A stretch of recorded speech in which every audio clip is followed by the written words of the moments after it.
ഇവിടെ പാരൻസ് പലപ്പോഴും സ്കൂളിൽ പഠിക്കുന്ന കുട്ടികളാണെങ്കിൽ പലപ്പോഴും ആ പരീക്ഷ പേപ്പർ കിട്ടിക്കഴിഞ്ഞാൽ പരീക്ഷയ്ക്ക് വന്നാൽ ഉടനെ ആ ക്വസ്റ്റ്യൻ പേപ്പർ എടുത്തിട്ട് നമ്മുടെ കൊച്ചിനെ മുമ്പിലിരുത്തി നീ എന്തൊക്കെയാണ് എഴുതിയത്, എങ്ങനെയാണ് എഴുതിയത്, എന്നിട്ട് അവർ ഒരു വിസ്താരം ഉണ്ടാവും. ഒരിക്കലും അത് ചെയ്യരുത്.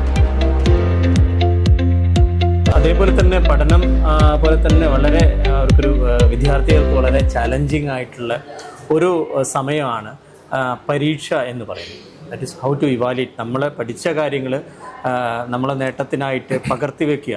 അത് വളരെ ഗംഭീരമായിട്ട് പകർത്തി വയ്ക്കുന്നിടത്താണ് പലതരത്തിലുള്ള ചാലഞ്ചുകൾ അല്ലെങ്കിൽ നമുക്ക് അവർക്ക് പലതരത്തിലുള്ള അഭ്യാസങ്ങളുടെ പോരായ്മയോ ചാലഞ്ച് എന്തായാലും വിദ്യാർത്ഥികൾ അഭിമുഖീകരിക്കേണ്ട സമയം വരുന്നത്. എങ്ങനെയാണ് പരീക്ഷയ്ക്ക് തയ്യാറെടുക്കേണ്ടത്? പരീക്ഷയെ അഭിമുഖീകരിക്കേണ്ടത് എങ്ങനെയാണ്? നമ്മൾ ഈ വിദ്യാഭ്യാസം എന്ന് പറയുന്നുണ്ടല്ലോ, അതൊരു അഭ്യാസം തന്നെയാണ്. തീർച്ചയായിട്ടും. അതിൽ നമ്മൾ വിദ്യ എന്ന് പറയുമ്പം നമ്മൾ പഠിച്ചാൽ മാത്രം പോരല്ലോ, പ്രാക്ടീസ്. അതിലെ അഭ്യാസം എന്ന് പറഞ്ഞാൽ ഈ പഠിച്ചത് നമ്മൾ എങ്ങനെ പ്രകടിപ്പിക്കുന്നു എന്നുള്ള ഒരു അഭ്യാസം തന്നെയാണ്. ചില ആൾക്കാരുണ്ട് വളരെ നന്നായിട്ട് പഠിക്കും, 24 മണിക്കൂറും പഠിക്കും, പഠിച്ച് അവർക്ക് വേറെ ഒന്നിനും സമയമില്ലാത്ത ആൾക്കാരുണ്ട്. പക്ഷെ പരീക്ഷ വരുമ്പം മാർക്കില്ല. അപ്പോൾ എന്തുകൊണ്ട് ഇവർക്ക് പഠിച്ചിട്ടും മാർക്ക് കിട്ടുന്നില്ല? അത് വളരെ ചോദ്യമാണല്ലോ. അപ്പോൾ നമുക്ക് ചില ആൾക്കാരുണ്ട് വളരെ കുറച്ചേ പഠിക്കുന്നുള്ളൂ, പക്ഷെ ഭയങ്കര മാർക്കായിരിക്കും. അപ്പോൾ നമുക്ക് അവരോടൊക്കെ അസൂയ തോന്നും. ഞാനിങ്ങനെ 24 മണിക്കൂറും പഠിച്ചിട്ട് എനിക്കൊരു മാർക്കും ഇല്ല. മറ്റേ അയാളാണെങ്കിൽ വെറുതെ പരീക്ഷയുടെ തലേദിവസം മാത്രം പഠിക്കുന്നു, എന്നിട്ടും ഭയങ്കര മാർക്ക്. അപ്പോൾ നമ്മൾ അറിയേണ്ട ഒരു കാര്യം, എങ്ങനെ പരീക്ഷ എഴുതണം അല്ലെങ്കിൽ പരീക്ഷ എങ്ങനെ അഭിമുഖീകരിക്കണം, അങ്ങനെ ഒരു കാര്യമുണ്ട്. അതിൽ നമ്മൾ പരീക്ഷയെക്കുറിച്ചിട്ട് പരീക്ഷയുടെ സമയത്തല്ല ചിന്തിക്കേണ്ടത്. നമ്മൾ സ്കൂളിൽ അല്ലെങ്കിൽ കോളേജിൽ ജോയിൻ ചെയ്യുന്ന സമയത്ത് ഫസ്റ്റ് ഡേ തൊട്ട് തന്നെ നമ്മൾ വരാൻ പോകുന്ന ഒരു യൂണിവേഴ്സിറ്റി പരീക്ഷയെക്കുറിച്ച് നമ്മൾ ചിന്തിക്കണം. അപ്പോൾ നമ്മൾ ആദ്യം ചെയ്യുന്നത് ഈ പരീക്ഷയുടെ ക്വസ്റ്റ്യൻ പേപ്പറൊക്കെ കളക്ട് ചെയ്യുക എന്നുള്ളതാണ്. കളക്ട് ചെയ്തിട്ട് നമുക്ക് പ്രധാനപ്പെട്ട ഇമ്പോർട്ടൻ്റ് ആയിട്ടുള്ള ക്വസ്റ്റ്യൻസ് എന്തൊക്കെയാണ് നമ്മളൊരു ഐഡിയ കണ്ടെത്തി. അപ്പോൾ നമ്മൾ ആ ഇമ്പോർട്ടൻ്റ് ആയിട്ടുള്ള ക്വസ്റ്റ്യൻസ്, അതിൽ എസ് എ ക്വസ്റ്റ്യൻ ഏതാണ്, ഷോർട്ട് ആൻസർ ക്വസ്റ്റ്യൻ ഏതാണ്, MCQs എന്തൊക്കെയാണ്, നമ്മളപ്പോൾ ഒരു പ്രയോറിറ്റി വന്നു. നമുക്ക് എങ്ങനെയാണ് പഠിക്കേണ്ടത്, ഇന്ന ചില ടോപ്പിക്സ് വളരെ പ്രധാനപ്പെട്ടതാണ്, അതുകൊണ്ട് അതിനെ നമ്മൾ എസ് എ ആക്കിയിട്ടും ഷോർട്ട് ആൻസർ ആയിട്ടും പഠിക്കണം എന്നുള്ള രീതിയിൽ നമ്മളതിനെ പ്രയോറിറ്റൈസ് ചെയ്തു. അടുത്തത് ടൈം ടേബിളാണ്. നമുക്കൊരു വ്യക്തമായിട്ടുള്ളൊരു ടൈം ടേബിൾ വെച്ചിട്ട് വേണം നമ്മൾ ലക്ഷ്യത്തിനെ അഭിമുഖീകരിക്കാനായിട്ട്. വെറുതെ പഠിച്ചിട്ടൊന്നും കാര്യമില്ല. നമ്മൾ പരീക്ഷയ്ക്ക് കൃത്യം ഇത്ര ദിവസം മുന്നേ നമ്മൾ ടൈം ടേബിൾ ഉണ്ടാക്കുന്നു. 2 ദിവസം ബയോളജി, 2 ദിവസം കെമിസ്ട്രി, ഇത്ര ദിവസം മറ്റേ സബ്ജക്റ്റ് ആണെച്ചെങ്കിൽ അങ്ങനെ നമ്മൾ മുന്നേറുന്നു. ഒരു ടൈം വെച്ചിട്ട് നമ്മൾ മുന്നേറുന്നു. അതിൽ ടൈം മാനേജ്മെൻ്റൊക്കെ ഉണ്ട്. ഇനി നമുക്ക് പരീക്ഷയ്ക്ക് മുമ്പ് ഈ ചോദ്യപേപ്പറിൽ നമുക്കും വീട്ടിൽ നിന്നൊക്കെ വേണമെങ്കിൽ മോക്ക് എക്സാമായിട്ട് നമുക്ക് സ്വന്തമായിട്ടൊക്കെ എഴുതി നോക്കാം, എങ്ങനെ എഴുതാൻ പറ്റും എന്നുള്ള രീതിയിൽ. പിന്നെ അത് പറയുമ്പം ഹാൻഡ് റൈറ്റിംഗ് വളരെ ഇമ്പോർട്ടൻ്റ് ആണ് കേട്ടോ. നമ്മൾ എത്ര നന്നായിട്ട് പരീക്ഷ എഴുതിയാലും വായിക്കാൻ പറ്റാത്ത രീതിയിലാണ് എഴുതുന്നത് വെച്ചെങ്കിൽ ഒരു കാര്യമുണ്ട്. ഹാൻഡ് റൈറ്റിംഗ് എത്ര കണ്ട് നന്നാവുന്നുവോ, എത്ര കണ്ടൻ്റ് ഇല്ലെങ്കിലും ഹാൻഡ് റൈറ്റിംഗ് നന്നായാൽ മാർക്ക് വീഴും. അതുകൊണ്ട് നമ്മൾ ഹാൻഡ് റൈറ്റിംഗ് എനിക്കൊക്കെ സംഭവിച്ച കാര്യമാണ്, അതുകൊണ്ട് ഞാൻ പറഞ്ഞതാണ്. ഹാൻഡ് റൈറ്റിംഗ് വളരെ നന്നായിട്ട് ഇമ്പ്രൂവ് ചെയ്യിക്കാൻ ശ്രമിച്ചു കഴിഞ്ഞാൽ ഓട്ടോമാറ്റിക്കലി മാർക്ക് വീഴും. അപ്പോൾ ഇതെല്ലാം നമ്മൾ ചെയ്തു. ഇനിയിപ്പോൾ പരീക്ഷയെ പറ്റി നമ്മൾ പറയുമ്പം നമ്മളിപ്പോൾ ഒരു യൂണിവേഴ്സിറ്റി എക്സാമാണ്. അപ്പോൾ യൂണിവേഴ്സിറ്റി എക്സാമിൻ്റെ ആ ഒരു ടൈം ടേബിൾ പ്രകാരം കൃത്യമായിട്ട് പഠിച്ചിട്ട് വേണം നമ്മൾ പോകാനായിട്ട്. ഒരിക്കലും പഠിക്കാനുള്ള സബ്ജക്റ്റ് തലേ ദിവസത്തേക്ക് മാറ്റി വയ്ക്കരുത്.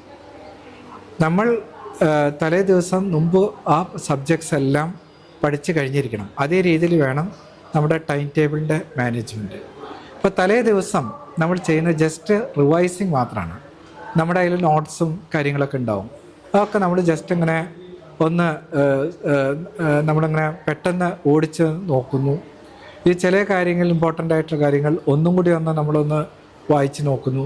ഒരിക്കലും തലേ ദിവസത്തേക്ക് സബ്ജക്ട്സ് മാറ്റി വയ്ക്കരുത് പഠിക്കാനായിട്ട്. തലേ ദിവസം നേരത്തെ കിടന്ന് ഉറങ്ങണം. നമ്മൾ ഒരിക്കലും 1 മണി വരെ, 2 മണി വരെ, 3 മണി വരെയൊക്കെ വായിക്കുന്ന ആളുകളാണ് പ്രധാനമായിട്ടുള്ളത്. പക്ഷേ ഒരു ഇഫക്റ്റീവായിട്ട് പരീക്ഷ നേരിടുന്നവർ ആരും തലേ ദിവസം വൈകുന്നവരെ വായിക്കാതെ നമ്മൾ ചുരുങ്ങിയതൊരു 6 മണിക്കൂറോ 7 മണിക്കൂറോ തലച്ചോറിനെ വിശ്രമിക്കാനായിട്ട് തലേദിവസം നമ്മൾ സമയം കൊടുക്കണം.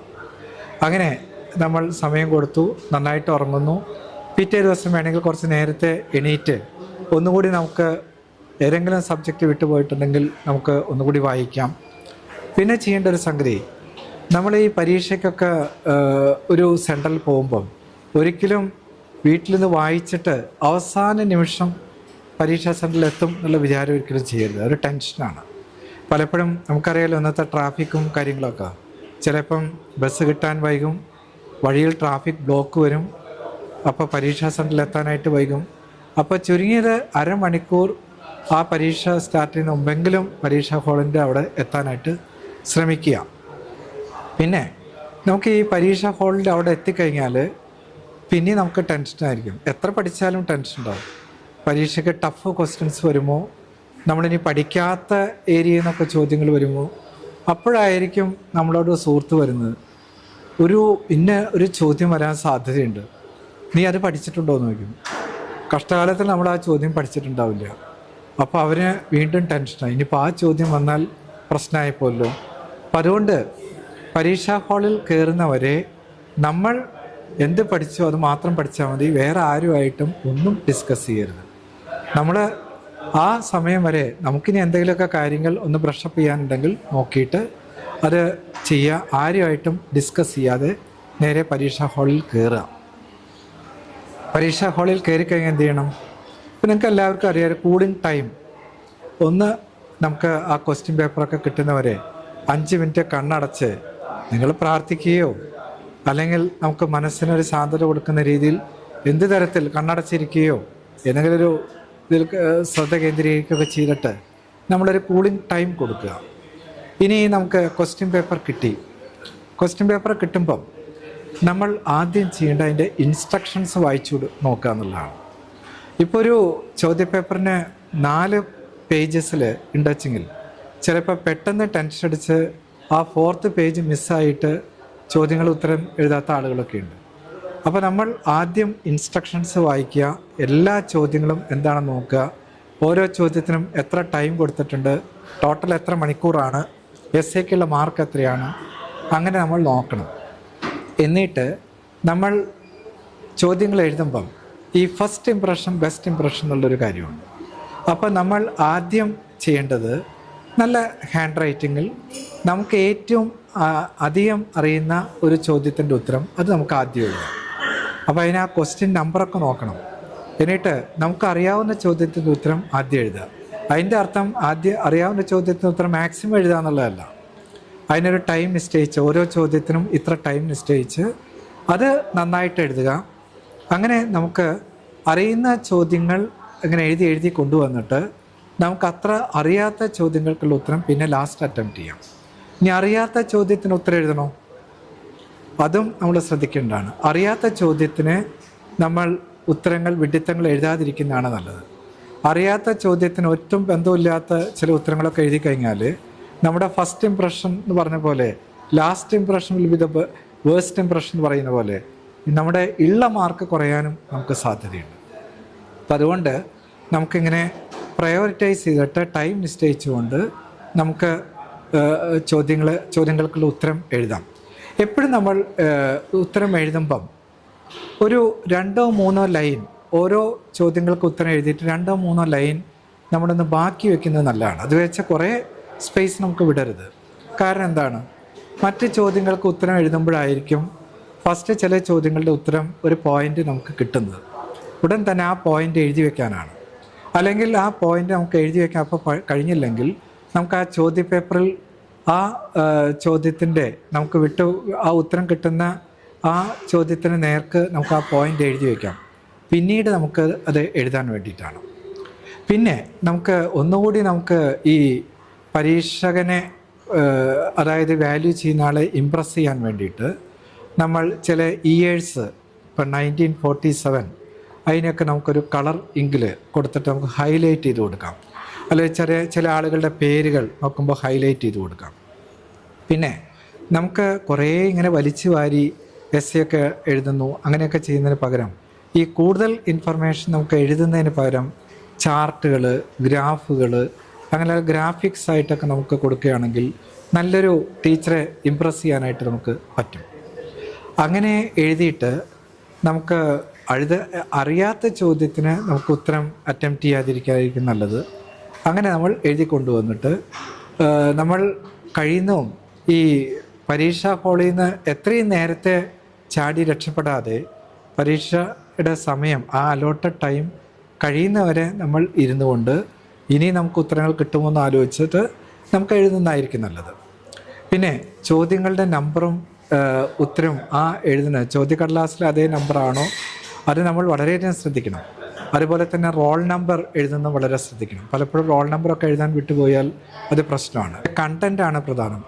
കുറഞ്ഞ പേപ്പറുകൾക്കുള്ളിൽ കൂടുതൽ കണ്ടൻറ്റ് എഴുതുന്ന ആൾക്കാർക്കും മാർക്ക് കിട്ടുന്നത്. അവർക്കായിരിക്കും കൂടുതൽ നന്നായിട്ട് ഹാൻഡ് റൈറ്റിംഗ് ഒക്കെ മെച്ചപ്പെടുത്തിയിട്ട് എഴുതാനായിട്ട് സാധിക്കുക. അപ്പോൾ തീർച്ചയായിട്ടും ഇതൊക്കെ ശ്രദ്ധിക്കുക. കഴിയുന്നതും ഹൈലൈറ്റ് ചെയ്യാനായിട്ടുള്ള കാര്യങ്ങൾ ഉപയോഗിക്കുക. ഇങ്ങനെയൊക്കെ ചെയ്ത് പരീക്ഷ സമയം വരെ എഴുതി അങ്ങനെ നമ്മൾ കൊടുത്തു. ഇനി എന്താ ചെയ്യേണ്ടത്? പരീക്ഷാ ഹാളിൽ നിന്ന് പുറത്ത് കടന്നു. ഒരിക്കലും നമ്മളധികം ഡിസ്കസ് ചെയ്യരുത്. നിനക്ക് എങ്ങനെയുണ്ടായിരുന്നു, നിനക്ക് എളുപ്പമായിരുന്നോ, മറ്റവന് എങ്ങനെയുണ്ടായിരുന്നു, അങ്ങനെയുള്ള ഡിസ്കഷൻ ഭയങ്കര അൺഹെൽത്തി ഡിസ്കഷനാണ്. കാരണം നമുക്ക് കുറച്ച് ടഫായിരുന്നുണ്ടാവും, അടുത്ത ആൾക്ക് കുറച്ചിപ്പം ഭയങ്കര എളുപ്പമായിരുന്നുണ്ടാവും. അപ്പോൾ നമുക്ക് ടെൻഷൻ തോന്നും, മറ്റാൾക്ക് എളുപ്പമായിരുന്നല്ലോ, എനിക്ക് ബുദ്ധിമുട്ടായിരുന്നല്ലോ. അപ്പോൾ നേരെ പരീക്ഷ കഴിഞ്ഞാൽ നേരെ വീട്ടിൽ പോവാം. വീട്ടിൽ പോയിട്ട് നമുക്ക് വേണമെങ്കിൽ ഒന്ന് കാൽക്കുലേറ്റ് ചെയ്ത് നോക്കാം എത്രയൊക്കെ മാർക്ക് നമുക്ക് കിട്ടും എന്നുള്ളതൊക്കെ നമുക്ക് കാൽക്കുലേറ്റ് ചെയ്തിട്ട് നമുക്കത് അവിടെ വയ്ക്കുക. ഇനി എന്ത് ചെയ്യണം?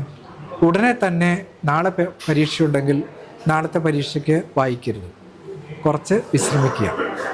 നമ്മൾ 1-2 മണിക്കൂർ കിടക്കുക. കിടന്ന് ഒന്ന് നന്നായിട്ട് ഉറക്കം കിട്ടിക്കഴിഞ്ഞാൽ അടുത്ത പരീക്ഷയുടെ നമുക്ക് വായിക്കാം. ഇത് ഞാൻ പറഞ്ഞ പോലെ ലേറ്റ് നൈറ്റായിട്ട് 2 മണി 3 മണി വരെ ഒന്നും വായിക്കാതെ നമ്മൾ സ്വസ്ഥമായിട്ട് ഇരുന്ന് വായിച്ച് അടുത്ത പരീക്ഷയ്ക്ക് തയ്യാറെടുക്കുക. പിന്നെ നമ്മുടെ പാരൻസ് പലപ്പോഴും സ്കൂളിൽ പഠിക്കുന്ന കുട്ടികളാണെങ്കിൽ പലപ്പോഴും ആ പരീക്ഷ പേപ്പർ കിട്ടിക്കഴിഞ്ഞാൽ പരീക്ഷയ്ക്ക് വന്നാൽ ഉടനെ ആ ക്വസ്റ്റ്യൻ പേപ്പർ എടുത്തിട്ട് നമ്മുടെ കൊച്ചിനെ മുമ്പിലിരുത്തി ഇനി എന്തൊക്കെയാണ് എഴുതിയത്, എങ്ങനെയാണ് എഴുതിയത്, എന്നിട്ട് അവർ ഒരു വിസ്താരം ഉണ്ടാവും. ഒരിക്കലും അത് ചെയ്യരുത്. അത് കുട്ടിക്ക് അവരുടെ കോൺഫിഡൻസിൽ കുറയാനായിട്ടാണ് സാധിക്കുള്ളൂ. കുട്ടിയോട് പറയുക, ഡോണ്ട് വറി, നീ പരീക്ഷ എഴുതി, നീ പേടിക്കണ്ട, നീ ഒന്നും ചെയ്യണ്ട, അത് മാറ്റി വെച്ചോ, കുറച്ച് റെസ്റ്റ് ചെയ്യ്, അടുത്ത പരീക്ഷയ്ക്ക് പഠിക്കാം എന്ന് പറയാം. പിന്നെ ഈ വാല്യുവേഷനും കാര്യങ്ങളെല്ലാം എല്ലാ പരീക്ഷയും കഴിഞ്ഞിട്ട് നമുക്ക് ആ പരീക്ഷയൊക്കെ ആയിട്ട് ലാസ്റ്റ് ഡേ നോക്കുന്നതായിരിക്കും നല്ലത്. അതുവരെ മറ്റു കുട്ടികളായിട്ട് ഡിസ്കസ് ചെയ്യാതിരിക്കുക, ഫോൺ ചെയ്ത് നോക്കാതിരിക്കുക. ഇങ്ങനെ ചെയ്യുകയാണെങ്കിൽ നമുക്ക് വളരെ ഇഫക്റ്റീവായിട്ട് പരീക്ഷയെ നേരിടാനായിട്ട് നമുക്ക് സാധിക്കും. അപ്പോൾ പരീക്ഷ എന്ന് പറഞ്ഞാൽ ഒരിക്കലും അത് 1-2 ദിവസം മുമ്പല്ല പരീക്ഷ എന്നുള്ള പ്രക്രിയ നേരിടേണ്ടത്. അത് ലോങ് ടേം പ്രോസസ്സാണ്. ആ പരീക്ഷ എന്നുള്ളത് ഒരു അധ്യയന വർഷത്തിൻ്റെ ആരംഭം മുതലേ കണ്ടുകൊണ്ട് അതിനെ നേരിടുകയും അതിന് വേണ്ട തയ്യാറെടുപ്പ് നടത്തിക്കൊണ്ട് നമ്മൾ പരീക്ഷ എഴുതുകയാണെങ്കിൽ തീർച്ചയായിട്ടും നമുക്ക് നല്ല മാർക്ക് മാത്രമല്ല റാങ്കും അതിൻ്റെ ഉന്നതിയിലുള്ള മാർക്ക് നേടാൻ സാധിക്കും എന്നുള്ള കാര്യം അത് നമുക്ക് ജീവിതത്തിൽ പ്രാവർത്തികമാക്കാൻ പറ്റും എന്നുള്ളത് ഉറപ്പാണ്. Thank you Suresh sir. എന്തായാലും നന്നായി പഠിക്കുക, നല്ല രീതിയിൽ പരീക്ഷയെ അഭിമുഖീകരിക്കുക. Thank you Suresh sir.